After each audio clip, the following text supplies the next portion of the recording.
Paradójico, extraño, pero eso nos están diciendo los resultados. Y no solamente en Panamá, y no solamente en Colombia, en los 7 países, claro, con algunas diferencias, unos más que otros, pero es una constante. No es para que nos demos con consuelo, es para que veamos que el problema es también de tipo internacional y nos toca hacer entonces acciones encaminadas a mejorar, a resolver ese problema.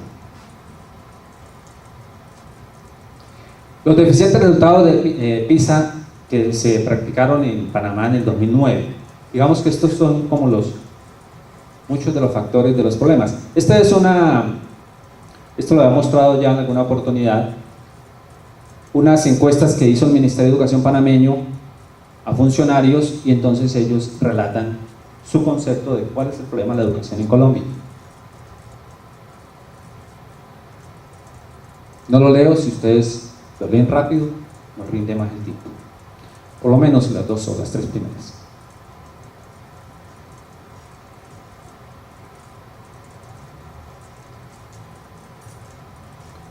Voy a hacer una breve, rapidísima mirada al asunto desde la historia. Como somos países hermanos, y como tenemos historia común, nos vamos a remontar un poco a este problema. Estados Unidos de Colombia, conformado por el Estado soberano de Antioquia, Cundinamarca, Boyacá, Tolima, Panamá, Cauca, Atlántico, Santander y Magdalena. Nuestra historia común. Ahí tenemos entonces un mapa de la época, para mirar entonces cómo fue la formación del pensamiento científico y en general la educación, cómo es que nos llega ese sistema escolar. Comencemos entonces por lo que cómo se integra, cómo llega la ciencia a nuestro medio. Estados Unidos de Colombia, estoy hablando de antes de 1870, para después tomarlo como referencia. Nuestro primer investigador no es nativo, nos llega de afuera. Miren que todo esto tiene que ver con todo lo que somos como países hermanos y como latinoamericanos. La ciencia no nace en nuestro medio, la ciencia se importa. Y la importa especialmente, nos la trae la corona española. Nos mandan a José Celestino Mutis a hacer investigación. José Celestino Mutis era un monje, él fue un monje. Entonces la ciencia no nos llega como surge la ciencia en Europa, porque en Europa la ciencia surge no por los monjes, sino por los ilustrados.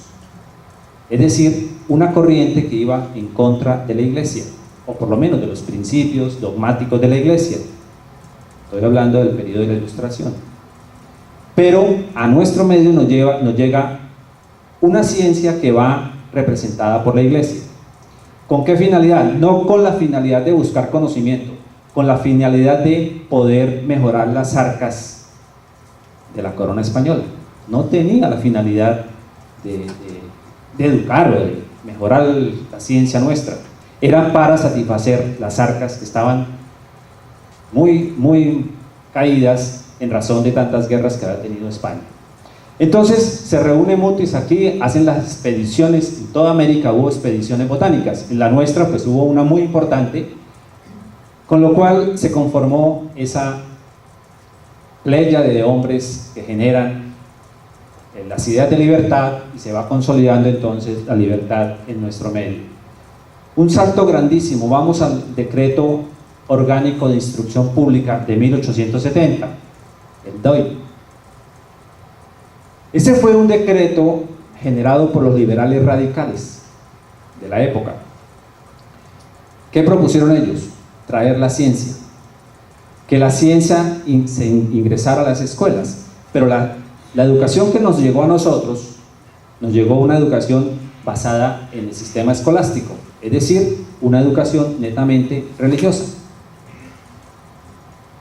Lo que hoy llamamos escuela, es decir, una institución, un local, unos salones, una persona que se llama profesor, unas personas que se llaman estudiantes, con un ciclo escolar, unos tiempos, unos espacios, unas divisiones de horas, de clases, un reglamento, un director, un currículo, mejor dicho, que se llama hoy día.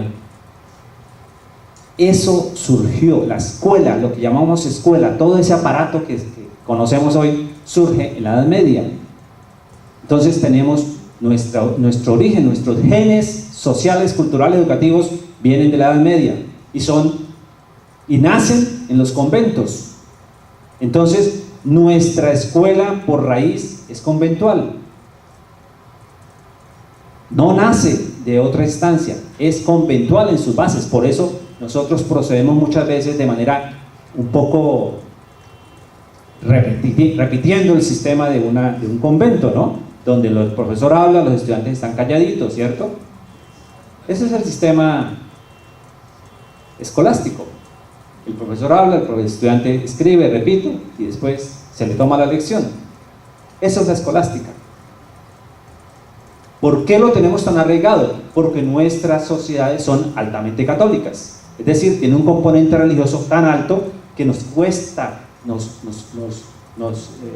causa dificultad alejarnos de ese sistema, porque pertenecemos a ese sistema. Sería un poco esquizofrénico pensar que yo no soy católico, o mejor, soy católico, pero renuncio a un sistema netamente escolástico, sobre todo si soy profesor. Entonces tenemos ahí un problema interno en nuestra conformación cultural que hace que se nos vuelva difícil cambiar las formas de ser. Pero si estamos hablando de educación para la razón, de educación para la investigación, si estamos hablando de que hoy en día el mundo está pensando en pruebas PISA, por ejemplo, o las pruebas TIMSS, acá llegó entonces el señor Oswald Wilson. ¿Qué pasó con ese decreto orgánico de instrucción pública? Se trajeron en la idea de los liberales de traer un sistema educativo novedoso, realmente revolucionario, diferente a la escolástica. Entonces trajeron 9 maestros alemanes que habían sido formados en la escuela pestalozziana con el método de Pestalozzi, que era el método moderno de la época. Y aquí a Panamá llega Oswald Wilson y trabaja conjuntamente con el señor Manuel Valentín Bravo. Recordemos que en esa época el analfabetismo estaba cercano al 100%. Recuerden ustedes que los reyes no sabían escribir. Eran reyes, pero no sabían escribir ni leer. Firmaban con unos sellos. Entonces, bastaba con tener sangre azul, lo que se llama todavía sangre azul, bastaba con ser de determinada familia para poder mandar en la época. Este decreto del 70 se empieza a implementar con muchas dificultades, pero la mayor dificultad surgió en 1886. En el 85 llegan al poder, caen los liberales, luego de una guerra de escuelas se llamó, porque hubo una guerra civil entre liberales y conservadores en razón de esa reforma, porque la iglesia se alió con los conservadores, atacaron la reforma que era educación gratuita y obligatoria, y la iglesia decía: no señor, no puede ser gratuita, obligatoria y estatal, pública. La iglesia dijo: no señor, la educación no puede ser obligatoria, cada familia tiene derecho a hacer lo que quiera. Ahí se formó una guerra, las pocas escuelas que se habían creado se acabaron, los alemanes se fueron, o algunos se incorporaron a la vida colombiana, la mayoría se devolvió, fracasó ese proyecto, que era un proyecto ilustrado, era el auténtico proyecto ilustrado que nos llegaba a nuestro medio. En el 86 se firma el concordato con Roma, con la Santa Sede, y entrega el Estado la educación a la iglesia nuevamente.